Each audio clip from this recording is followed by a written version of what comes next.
Hi everyone, it is Thursday, 6 p.m. That means it's time for your appointment with your doctor. Good evening, I am Dr. Donna. This is Talking with Dr. Donna. Thank you for joining this evening. My goal is to build generational health. That means that right where you are, whichever generation you're in, you're going to start to do things that make yourself healthier so that the generation behind you will be healthier. We know that genes are passed along, healthy genes are passed along, and unhealthy genes are passed along. We know that currently in our community, we have the highest rates of cancer, we have the highest rate of heart disease, we have the highest rates of cardiovascular disease. I don't want that to continue to be our legacy to our children and to our children's children. So let's start breaking those curse of negative and bad habits and bad health, and let's build generational health starting right now. So today, as you can see, I'm outside. It's going to be short and sweet because this is very unhealthy air quality, but it's what I want to talk about today. We know, like I mentioned at the beginning, we have high rates of disease in our community. What are we going to do now that summer is leaving, we're moving into fall, the weather is not going to be as nice to be outdoors all of the time. And in addition, if we continue to have these unfortunate fires that we're having, then we're not going to be able to be outdoors either. So what do we do to make sure that we can get some exercise in? It is important to exercise, people. I can't tell you this enough. It is important to exercise, and I know it's difficult to fit that into your schedule, and I know it's tough right now. If you're like me, you have kids who are home and you're homeschooling, you're trying to work from home. How do you fit in exercise? Well, today I'm going to talk about some ways to fit in exercise indoors that will allow you to continue to be healthy. Okay? First, let's talk about some of the reasons why you should exercise. Well, we know the obvious ones, right? You will lose weight if you exercise, or maintain your weight if you're already at a nice, healthy weight. You also will decrease those risks of cardiovascular diseases that I just talked about. You'll decrease your blood pressure. You will decrease your risk of having heart disease. You will decrease your risk of developing diabetes, or if you already have any of those conditions, you're going to improve those conditions by exercising. I've talked before about the amount of time that you need to exercise. The recommendations are 30 minutes a day. And it doesn't have to be all in one block. That's the beauty of it. You don't have to exercise 30 minutes constantly, but you do want to try to get 30 minutes or more of exercise in every single day. That 30 minutes, though, can be broken up. 10 minutes here, 10 minutes there. If you still are one of those people who watches television and there's commercials, then you can exercise during commercial breaks. So when the commercial breaks start, you jump up, get in at least 10 to 12 minutes of exercise. And now that exercise is going to be important that you get your heart rate up, okay? So when I say exercise, that doesn't mean just get up and kind of move side to side or stretch a little bit, but that you actually get your heart rate up. You want to get your heart rate up, okay? We're going to talk a little bit more about that in a little bit. So let's continue with some of the benefits of exercise. Right? We know it's going to help you maintain your weight or lose weight. It's going to decrease your risk of cardiovascular disease. It's going to build strong bones. We want strong bones, particularly as you get older. You want to try to prevent osteoporosis. Exercise is one of those ways to prevent osteoporosis. The other thing it does as you get older, you'll recognize that maybe your balance is not as good. Can you balance? I'm balancing on one leg right now. Can you do that without falling? That's going to be something that as you exercise and build up your leg muscles, build up your core, that is going to help you decrease your risk of falls now and as you get older, make you more flexible, help with your balance. All of these things help to create health. Healthy bones, less breaks, less falls, decreasing the risk of cardiovascular disease, decreasing the risk of diabetes, decreasing high blood pressure, and helping to maintain a good, healthy weight. Those are all of the physical, some, not all, but most of the common physical reasons why we exercise.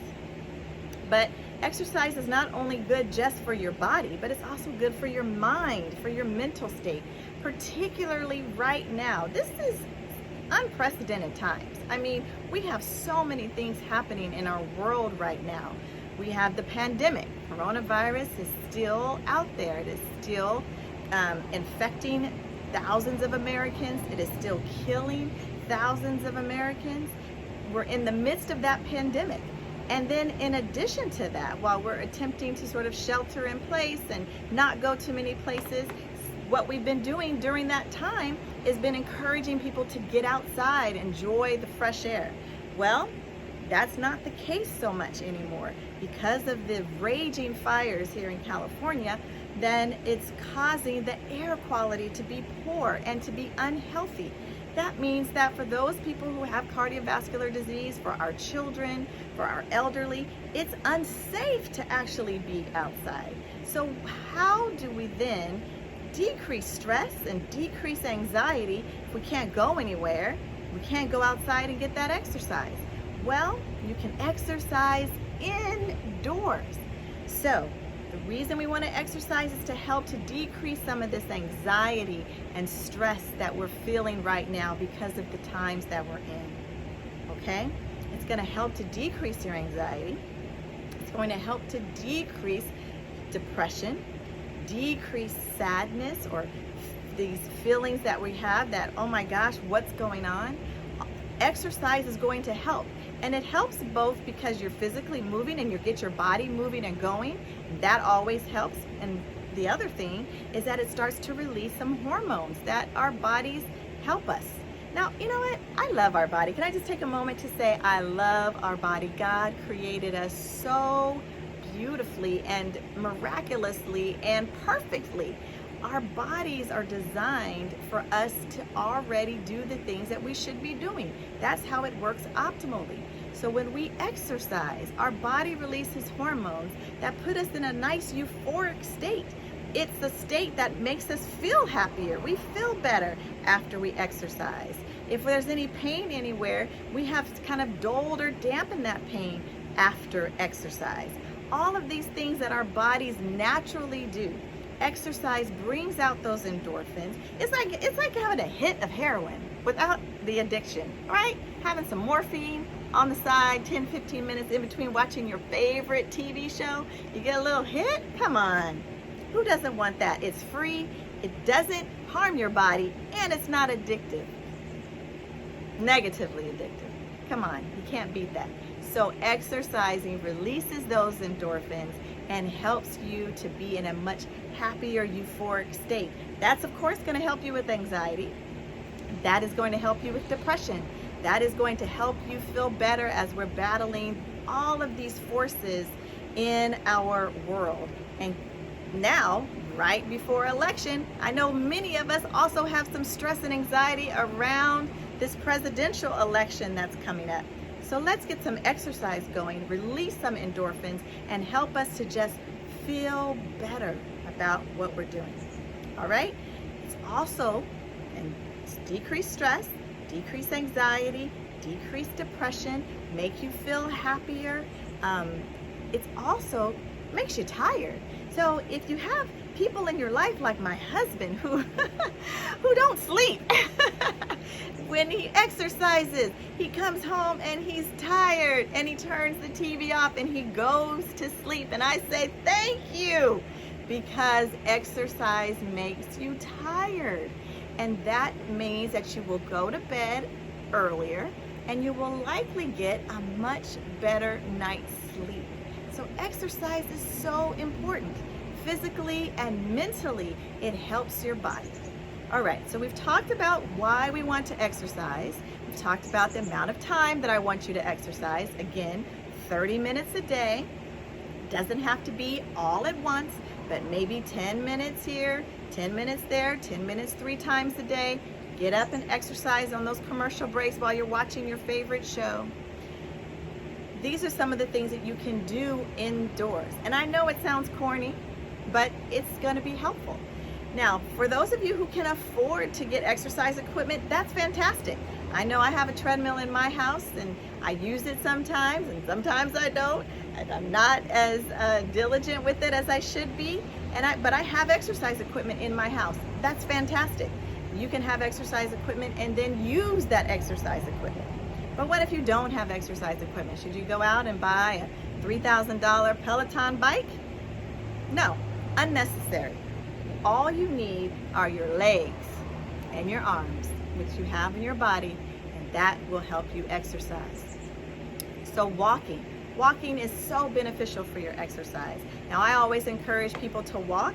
I always talk about walking with Dr. Donna and walking the lake, walking various places, but you don't have to walk outdoors. You'll get those same benefits if you walk indoors. Walking in place gives you the same ability to get your exercise as walking outside. Now again, walking this pace, if that's the only pace you can walk, well, that's better than nothing because at least you're moving your body. But if you can walk faster, right? Get that walk in, that's gonna get you the same type of exercise as if you're walking around the lake or if you're hiking. If you wanna get even more calories burned and more exercise in, you can add pumping of your arms, just like if you were walking outside. Now I can already feel my heart rate increasing just from this little amount of time, okay? Now what if I wanted to add some weights? I could add some weights and I could do things like bicep curls. I can do that with or without weights. Bicep curls, right? I can also do lifting my arms. Woo! You guys are seeing Dr. Donna get a workout in. Or you could do tricep curls, right? Get those triceps looking good too. You know, your arms gotta look good at the top and at the bottom, right? So you can do all that. Get your heart rate up, okay? All you have to do, moving your arms, moving your legs. It doesn't have to be long. It doesn't have to be complicated. You just have to do something. So I just wanna encourage you today to just get started with your exercise routine. If you cannot exercise for 10 minutes, 30 minutes straight right now, okay, no problem. Work your way up to that. Exercise for 10 minutes, starting, or 2 minutes, 5 minutes, whatever. Get your body moving. Right now, during this time of pandemic and fires and elections, so much stress and happening in our lives, it's important to get some exercise in. You can't do it outdoors, but you can do it indoors. So please think about it, consider it, and then do it, all right? All right, thank you for watching. Like I said, it'll be short and sweet today because I'm outdoors and I'm seeing this orange sun. So it's time for me to go inside. Thank you for watching another episode of Talking with Dr. Donna. I hope that I gave you some information that will help you to build generational health today, right now, right where you are. God bless you, and we'll see you next week. Don't forget, you have an appointment with your doctor every Thursday at 6 p.m. Talking with Dr. Donna. Black doctors matter.